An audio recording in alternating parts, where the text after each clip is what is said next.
नल के चले जाने पर जब दमयंती की आंख खुली तो उसे नल नहीं दिखाई दिया।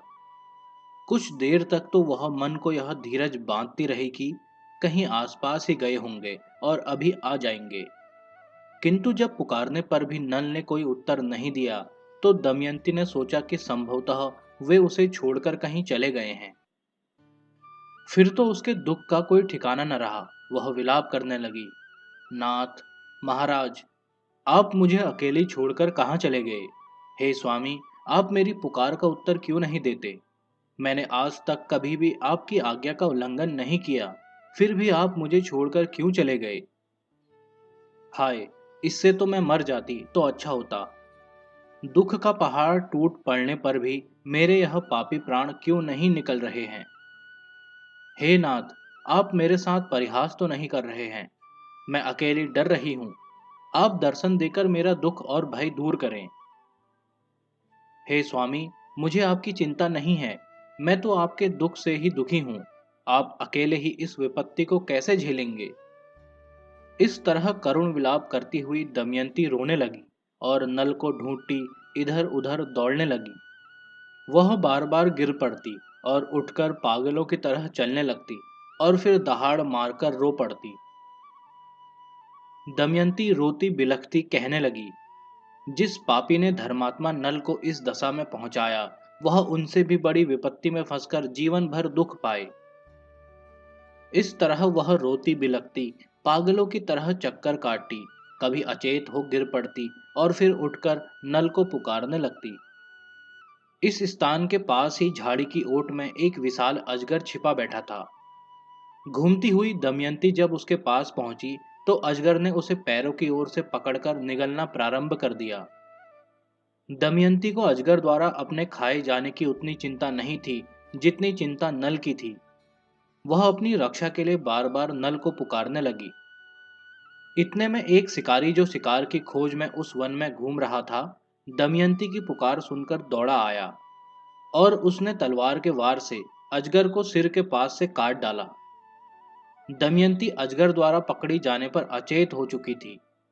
व्याध ने पानी के छींटे मारकर उसे चेतना में लाने का प्रयत्न किया। जब उसकी चेतना लौट आई तो शिकारी ने उसके घावों को धो दिया और जंगली फल मूल खाने को दिए। जब दमयंती कुछ स्वस्थ हुई तो व्याध ने पूछा, ऐ सुंदरी, तुम किसकी पत्नी हो और अकेली वन में क्यों चली आई हो? कैसे तुम इस हिंसक जानवरों से भरे जंगल में भटक रही हो? व्याध के पूछने पर दमयंती ने अपनी पूरी राम कहानी उसे सुना दी। अत्यंत रूपवती दमयंती के अंग आधी साड़ी में से स्पष्ट दिख रहे थे। वह राजपुत्री और राजपत्नी सुंदरतम नारी थी और इस विपत्ति में भी उसके अंगों की शोभा चित्त आकर्षक थी। निर्जन वन प्रदेश में उसे असहाय पाकर व्याध का मन काम वासना से भर गया। वह उससे प्रेम भरी बातें करने लगा। दमयंती उसके मन की बात जानकर समझ गई कि वह एक अजगर से छूटकर दूसरे दुष्ट अजगर के चंगुल में फंस गई है। इससे तो यही अच्छा था कि अजगर ही उसे खा लेता। अपने सतीत्व पर, पतिव्रत धर्म पर संकट आया जानकर दमयंती का क्रोध भड़क उठा। उसके बड़े बड़े नेत्र अंगारों की तरह धधकने लगे। उसकी भौहें तन गई और होंठ फड़कने लगे। दमयंती क्रोध से अग्निशिखा की तरह जलने लगी। उसके सतीत्व के तेज से भयभीत होकर व्याध को साहस नहीं हुआ कि वह बलपूर्वक उसका स्पर्श करे। फिर भी दमयंती को लग रहा था कि कामांध व्याध रोकने से नहीं रुकेगा। इसलिए अपने पतिव्रत धर्म की रक्षा के लिए दमयंती ने उसे शाप देने का निश्चय किया। वह बोली, यदि मैंने अपने पति नल के सिवा किसी भी पुरुष का कभी चिंतन न किया हो तो यह दुष्ट व्याध अभी गिरकर मर जाए। दमयंती का वचन पूरा होते ही वह व्याध गिर पड़ा और मर गया। इस दुष्ट से छुटकारा पाकर दमयंती फिर साहस बटोरकर आगे बढ़ी। वह जंगल बड़ा भयानक था। इसमें सिंह, चीते, बाघ, जंगली भैंसे, रीछ और अजगर आदि हिंसक जानवरों की भरमार थी। इसके अतिरिक्त लुटेरे और जंगली लोग भी इसमें कम नहीं थे। तरह तरह के विशाल वृक्षों, ऊंची नीची पहाड़ियों, खाइयों तथा गुफाओं से भरा यह जंगल बड़ा डरावना था। दमयंती पति के वियोग में ऐसी मतवाली थी कि उसे किसी से भी डर नहीं लगता था। वह अपने पति नल को खोजने में और सब कुछ भूल गई थी। दमयंती नल को पुकारती और खोजती। 3 दिन और 3 रातें चलती रही।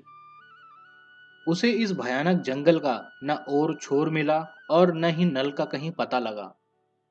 वह नल के बारे में पागलों की तरह वृक्षों, लताओं, पर्वतों और सामने दिखने वाले जंगली पशुओं से पूछती, पर किसी से भी कोई उत्तर नहीं मिलता। अंत में वह एक ऐसे प्रदेश में पहुंची जहां धर्म परायण ऋषि मुनियों के आश्रम थे। यहाँ फूल फल वाले वृक्षों की भरमार थी और वहां वंशरी भी बड़ी मनोहर थी। यहाँ हिंसक जंगली जानवर भी कम थे। यहाँ कितने ही ऐसे तपस्वी भी थे जो केवल जल पीकर ही रहते थे। कुछ तो केवल वायु पर ही निर्भर थे, कुछ पत्ते खाकर जीवन धारण करते थे। यहाँ चौकड़ी भरते मृगों और वृक्षों की शाखाओं पर उछल कूद मचाते वानरों की भी भरमार थी।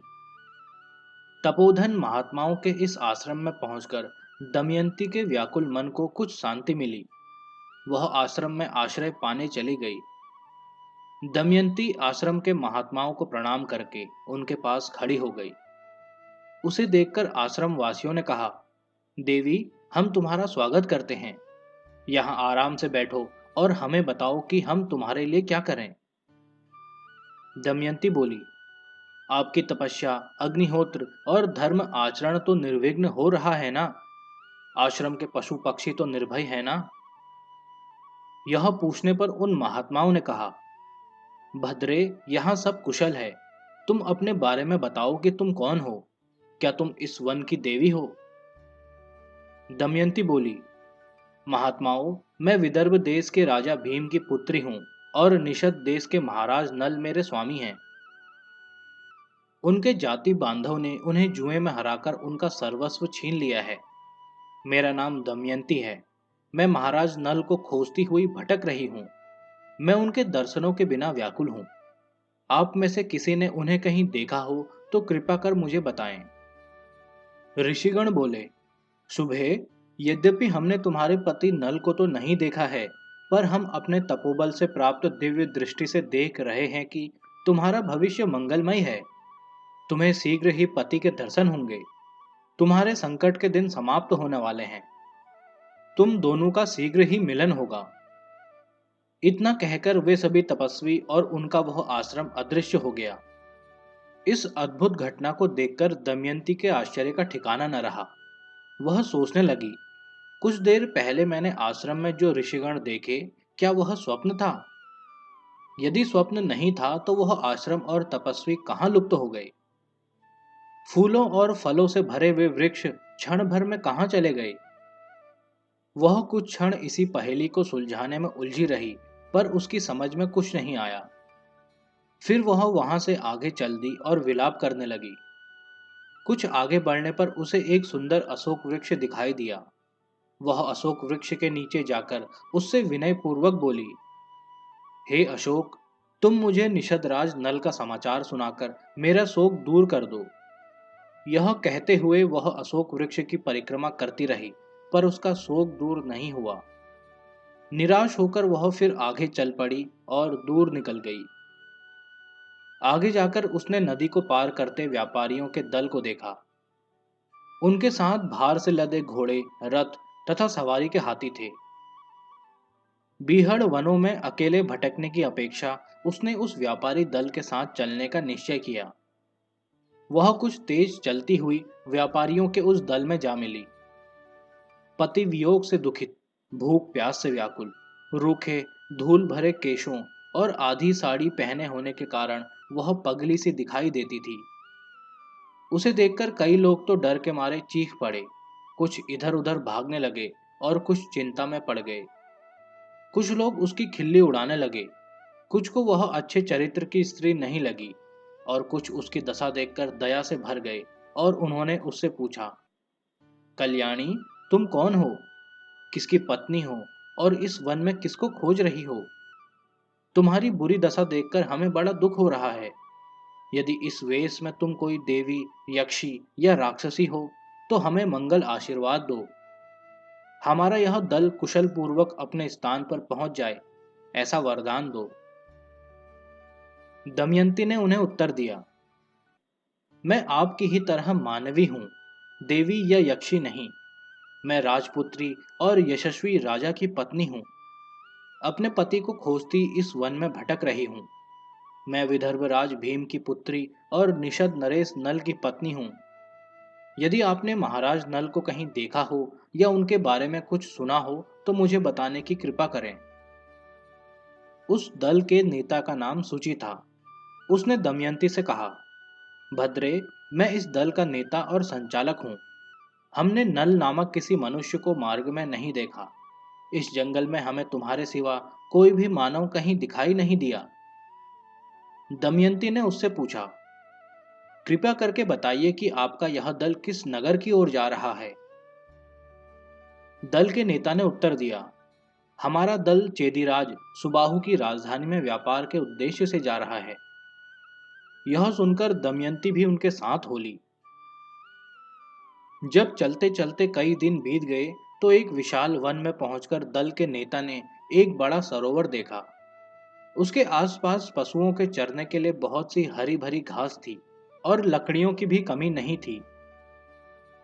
पानी के कारण फल मूल भी काफी थे। सरोवर का पानी निर्मल और मीठा था। थके हुए व्यापारियों ने वहीं डेरा डालने का निश्चय किया। सब लोग खा पीकर सो गए और थकान के कारण गहरी नींद में डूब गए। कोई एक पहर रात बीत जाने पर जंगली हाथियों का एक बड़ा झुंड पानी पीने के लिए उस सरोवर पर आया। उन व्यापारियों के पालतू हाथियों को देखकर जंगली हाथी क्रोध से भर गए। उन्होंने पालतू हाथियों को मार डालने के उद्देश्य से उन पर आक्रमण कर दिया। व्यापारियों के हाथी जंजीरों से बंधे हुए थे। जंगली हाथियों के उन पर टूट पड़ने से व्यापारी हाथियों के पैरों के नीचे कुचलकर मर गए। कुछ बचकर जंगल की ओर भाग गए। कुछ को हाथियों ने सूंडों से उठाकर दूर फेंक दिया। घोड़े भी मारे गए, रथ टूट गए। जंगली हाथियों के इस अचानक आक्रमण से व्यापारियों का दल प्रायः नष्ट हो गया। घायलों की चीख पुकार और हाहाकार से वह अंधेरी काल रात्रि और भी डरावनी लगने लगी। वहां व्यापारियों का सामान, सोने की मोहरें, हीरे मोती और दूसरी बहुमूल्य वस्तुएं बिखरी पड़ी थी, किंतु कोई भी उन्हें उठाने वाला नहीं था। आक्रमण होने पर जब दमयंती की नींद खुली तो वह स्तब्ध रह गई। वह व्यापारियों के दल से कुछ हटकर एक ओर सोई हुई थी। उस ओर हाथी नहीं गए थे। वह सांस रोके धरती से हटकर पड़ी रही और इस भयानक नरसंहार को देखती रही। उसने ऐसी दुर्घटना नहीं देखी थी। जब जंगली हाथी वहां से चले गए तो दल के बचे हुए लोग जो इधर उधर भाग गए थे इकट्ठा होकर अपने भाग्य को कोसने लगे। कोई कहता कि हम जब यात्रा पर चले थे तभी अपशकुन होने लगे थे। कोई कहता कि हमने धन के देवता कुबेर का भली प्रकार पूजन नहीं किया, तभी तो यह विपत्ति आई। इस तरह कोई कुछ और कोई कुछ कह रहा था। किसी ने कहा कि कुछ दिन पूर्व वह जो स्त्री हमारे दल में आ मिली थी, लगता है वह कोई छलावा थी। उसी राक्षसी के कारण यह सब कुछ हुआ है। उसी मायाविनी ने अपनी माया से यह सब कुछ किया है। अब यदि वह हमें मिल जाए तो हम उसे पत्थरों और ढेलों से मार मार कर धरती पर सुला दें। उनकी ये बातें सुनकर दमयंती लज्जा से गड़ गई और भय से कांपने लगी। उसने सोचा कि यदि मैं इनकी दृष्टि में पड़ जाऊंगी तो ये मुझे मार डालेंगे। वह तुरंत घने जंगल की ओर भाग खड़ी हुई। यह सोचकर साध्वी दमयंती के दुख का ठिकाना न रहा कि वह बड़ी भाग्यहीन है। पता नहीं पूर्व जन्म में ऐसे कौन से पाप किए हैं कि सभी मेरे वैरी बन रहे हैं। यदि व्यापारियों के दल पर संकट न आता तो कम से कम मैं उनके साथ चलती हुई निर्भय नगर में पहुंच जाती। पता नहीं मेरे दुखों का अंत कब होगा। मेरे प्राण निकल जाते तो मैं इस दुख भोग से तो बच जाती। मुझे लगता है कि देवताओं को छोड़कर जो मैंने नल को अपना पति चुना, उसी के कारण देवगण मुझ पर कुपित हैं। कुछ दूर चलने पर हाथियों के कुचलने से बचे हुए कुछ विद्वान ब्राह्मण उसे मिल गए। वह उन्हीं के साथ चलने लगी और कुछ दिनों बाद चेदीराज सुबाहु की राजधानी में जा पहुंची। वह आधी साड़ी में किसी तरह लिपटी हुई, भूखी, दुबली और मैली कुचैली होने के कारण पगली सी लग रही थी। कई बालक उसे पगली समझकर कौतूहलवश उसके पीछे हो लिए। यों ही चलती हुई दमयंती राजमहल के आगे वाले राजमार्ग पर जा निकली। राजमाता खिड़की से राजमार्ग की ओर देख रही थी। दयावती राजमाता ने अपनी दासी को कहा कि इस स्त्री को मेरे पास ले आओ। बालक इसे तंग कर रहे हैं। मुझे लगता है कि यह कोई संकट में पड़ी हुई सती साध्वी है। दासी बच्चों को भगाकर दमयंती को राजमाता के पास ले आई। राजमाता ने जब दमयंती को भली प्रकार देखा तो उसके आश्चर्य का ठिकाना न रहा। वह बोली, भद्रे, तुम इस दीनहीन दशा में भी कितनी सुंदर लग रही हो। संकटों से घिरी होने पर भी तुम मेघों से घिरी बिजली की तरह तेजस्विनी हो। अच्छा, यह बताओ कि तुम कौन हो, किसकी पत्नी हो, किस कारण तुम मारी मारी भटक रही हो। राजमाता की बात सुनकर दमयंती ने उत्तर दिया, माते, मैं विपत्ति में पड़े अपने पति की खोज में दर दर भटक रही हूँ। वे जुए में अपना सब कुछ हार कर जंगल में चले गए थे और मैं भी उनके साथ थी। फिर वे मुझे सोती हुई छोड़कर अकेले ही कहीं चले गए हैं। मैं उन्हें ही खोजती हुई भटक रही हूँ। फल मूल खाकर पेट भरती हूँ और रात को किसी वृक्ष के नीचे सो रहती हूँ। मैं राजघराने में प्रसादिका का काम करती थी। मैं राज परिवार की नारियों का श्रृंगार करने में चतुर हूँ। उसकी दुख भरी कहानी सुनकर राजमाता का हृदय भर आया। वह बोली, भद्रे, तुम आज से मेरे पास रहो। तुम्हारे पति की खोज के लिए मैं अपने सेवक भेज दूंगी। वे उसे अवश्य खोज लाएंगे और एक दिन तुम्हारा उससे अवश्य मिलन होगा। राजमाता की बात सुनकर दमयंती ने कहा, मेरी कुछ शर्तें हैं। यदि आप उन्हें मान लें तो मैं आपके साथ रह सकती हूँ। मैं कभी किसी का जूठा नहीं खाऊंगी, कभी किसी के पैर नहीं धोऊंगी और किसी दूसरे पुरुष से बात नहीं करूंगी। यदि कोई पुरुष मुझे कुदृष्टि से देखे तो आपको उसे दंड देना होगा, और यदि वह बार बार ऐसा अपराध करे तो उसे प्राण दंड देना होगा। मैं अपने पति की खोज खबर के लिए ब्राह्मणों से बात कर सकती हूँ। मेरी ये शर्तें यदि आप मान लें तो मैं यहाँ रह सकती हूँ। राजमाता ने उसकी सारी शर्तें मान ली और उसे अपने पास रख लिया। फिर राजमाता ने अपनी पुत्री सुनंदा को बुलाकर कहा, सुनंदे, इस प्रसादिका को तुम अपनी सखी ही समझो। इसके साथ मौज से रहो। सुनंदा बड़े प्रेम से दमयंती को अपने साथ अपने भवन में ले गई। दमयंती के लिए सुनंदा ने पूरी सुख सुविधाएं जुटा दी। इतने दिनों से तरह तरह के दुख संकट भोग रही दमयंती ने यहाँ आकर सुख की सांस ली।